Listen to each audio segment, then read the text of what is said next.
تو دوست احباب شکوے کرتے ہیں جی ہمارے کام پورے نہیں ہوتے، اٹک جاتے ہیں، اور پھر وہ کسی کے پاس جاتے ہیں، عملیات والوں کے پاس، تو ان کا تو چونکہ کاروبار ہے، انہوں نے پیسے کمانے ہوتے ہیں، تو وہ سمپل جواب دیتے ہیں جی کسی نے لگتا ہے تمہارا رزق باندھ دیا ہے، کسی نے تمہارا رشتہ باندھ دیا ہے، اور ہم اس کو بلیو کر لیتے ہیں۔ بھئی اللہ کسی کو دینا چاہے تو کون اس کو باندھ سکتا ہے؟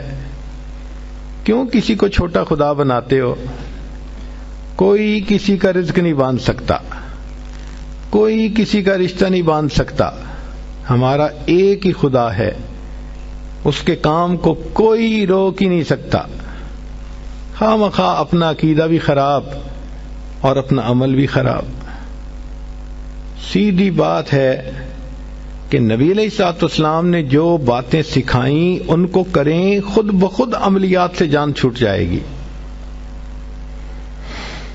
چنانچہ عورتیں اکثر پوچھتی ہیں جی کہ میرا رشتہ اچھا ہو جائے، بیٹے کو جاب مل جائے، بہو کا ویزا رکا ہوا ہے، فلاں کام اٹکا ہوا ہے۔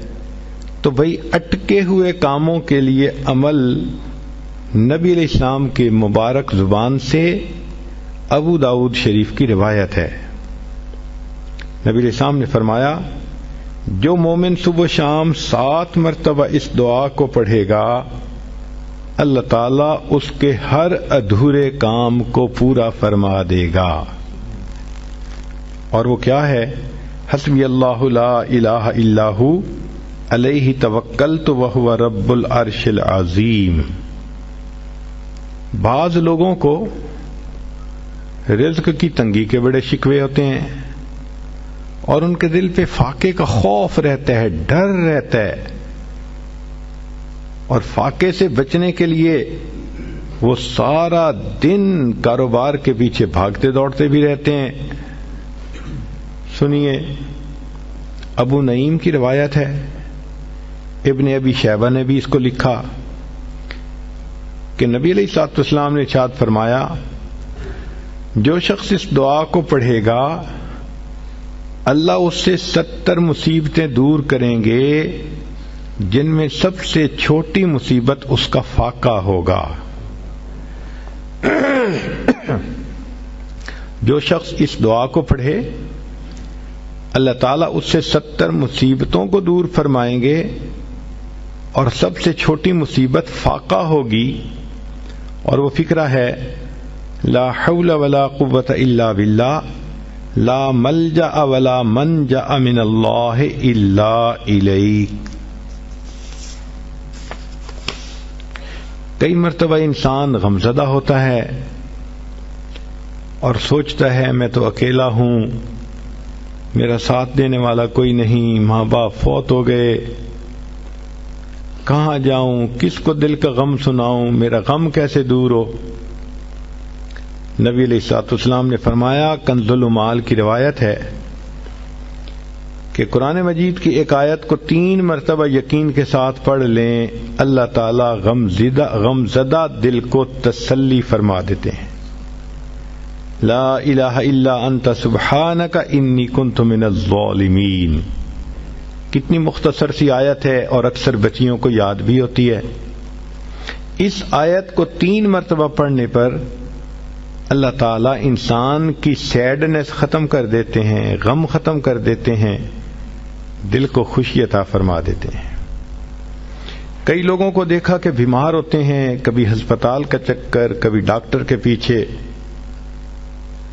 تو نبی علیہ الصلوۃ والسلام نے ایک حدیث پاک میں فرمایا، اس حدیث کو مسند احمد نے روایت کیا اور طبرانی نے روایت کیا کہ جو شخص فجر کے بعد 3 مرتبہ یہ دعا پڑھ لے اللہ 4 مرضوں سے اس کو نجات عطا فرما دیتے ہیں۔ امید ہے کہ مستورات توجہ سے یہ بات سنیں گی اور اس کی اہمیت کو ذرا سمجھیں گی کہ جو شخص فجر کے بعد 3 مرتبہ یہ آیت پڑھ لے تو اللہ تعالیٰ اس کو 4 بڑے بڑے مرضوں سے بچائیں گے۔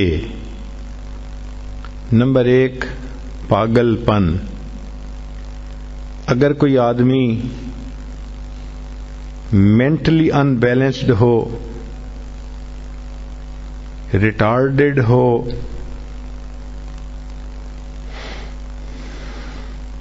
یا جس بندے کو چیزیں بھول جاتی ہوں یا چیزیں یاد نہ رہتی ہوں، ذہن سے متعلقہ جو بیماریاں ہیں وہ اسی پاگل پن کے زمرے میں آئیں گی. یا کسی کو مرگی کی بیماری ہوتی ہے، وہ بھی اسی زمرے میں آئے گی. تو پہلی بیماری جو اللہ تعالیٰ دور کرتے ہیں وہ ہے پاگل پن، اور دوسری بیماری کوڑ پن. کوڑ پن کہتے ہیں چہرہ بدصورت ہو جانا. یہ بھی ہو سکتا ہے کہ برس کی بیماری ہو جائے، جیسے بعض عورتوں کو جلد بالکل سفید ہو جاتی ہے اور عجیب بدنما چہرہ ہو جاتا ہے، یا کئی مرتبہ جسم پہ تل اتنے نکل آتے ہیں، دانے اتنے نکل آتے ہیں کہ چہرہ بدنما ہو جاتا ہے، یا چہرے پر داغ پڑ جاتے ہیں کالے رنگ کے.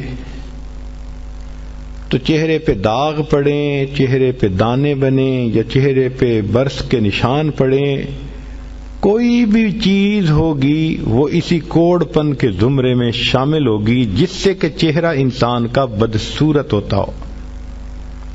یہ بیماری بھی اللہ دور فرما دیں گے. اب جن بیچاریوں کو بیوٹی پارلر پہ جانے کا شوق رہتا ہے اور اپنے فیس پہ پتہ نہیں کیا کیا پروسیس وہ کرواتی ہیں، تو ان کو تو چاہیے کہ وہ اس آیت کو یا اس فکرے کو بار بار پڑھیں تاکہ اللہ تعالیٰ ان کے چہروں کی خوبصورتی دیر تک سلامت رکھیں. اور تیسری چیز ہے اندھا پن. اندھے پن سے مراد یہ کہ آنکھوں کی بینائی ہی چلی گئی، یا آنکھوں میں موتیا بند آ گیا، یا آنکھوں پہ اینک لگانی پڑ گئی. یہ سب ایک ہی بیماری کی تفصیلات ہیں. تو جن کی نظر کمزور وہ بھی پڑھ سکتی ہیں، یا جن کو لینز لگانے پڑتے ہیں، کنٹیکٹ لینز صحیح یا کوئی اور، اس مصیبت سے بھی جان چھوٹ گئی. اور جن کی بینائی چلی گئی اللہ ان کے لیے بھی آسانیاں فرما دیتے ہیں. تو پاگل پن کی بیماری ختم، کوڑ پن کی بیماری ختم، اندھے پن کی بیماری ختم، اور چوتھا فرمایا فالج کی بیماری ختم. فالج ایک تو ہوتا ہے کہ انسان کا ہاتھ یا پاؤں کام ہی نہ کریں، اور ایک یہ بھی ہوتا ہے کہ اتنی ویکنیس کہ عورت کہتی ہے مجھ سے تو کھڑا ہی نہیں ہوا جاتا، میرے پاؤں سن ہو جاتے ہیں، میرے ہاتھ سن ہو جاتے ہیں. یہ ساری چیزیں کمزوری اور فالج کی ابتدائی سٹیجز ہیں. تو یہ سب چیزیں ٹھیک ہو جاتی ہیں. اب بتائیں کہ اتنی بڑی بڑی بیماریوں سے جس بندے کو بچنے کی خوشخبری مل رہی ہو تو وہ تو پھر اس عمل کو کیے بغیر رہ ہی نہیں سکتا. اور یہ عمل دیکھو چھوٹا کتنا ہے. وہ جو فکرہ فرمایا حدیث میں وہ ہے سبحان اللہ العظیم وبحمدہ ولا حول ولا قوت الا باللہ. اتنا سا فکرہ پڑھنے پر اللہ چہرہ بھی پر نور بنا دیتے ہیں، میموری بھی تیز کر دیتے ہیں، اللہ تعالیٰ بینائی بھی تیز کر دیتے ہیں، اور اللہ تعالیٰ جسم میں طاقت بھی بھر دیتے ہیں. یہاں تک تو نیکیاں کمانا، گناہوں کو بخشوانا، فرشتوں کی دعائیں لینا، غمزدہ دل کو تسلی ملنا، اور بیماریوں سے محفوظ ہونا، اس طرح کے عمل بتائے تھے. اب ایک عمل سن لیجئے کہ دجال سے محفوظ ہونا. دجال ایک تو بڑا ہوگا نا، جس کو دجال اکبر کہتے ہیں، جو آئے گا اور بندے اس کے پیچھے لگ کر اپنا ایمان خراب کر لیں گے.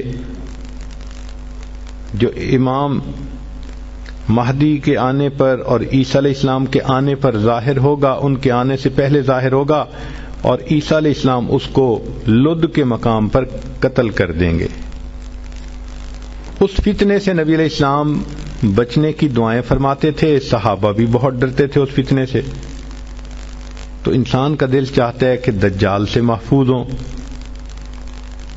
حدیث پاک میں ہے جو شخص جمعہ کے دن سورہ کہف پڑھے تو جمعہ سے جمعہ تک اس کے گناہ معاف، اور اگر وہ روزانہ پہلی 10 اور آخری 10 آیتیں پڑھ لے اللہ اس کو دجال سے محفوظ فرمائیں گے.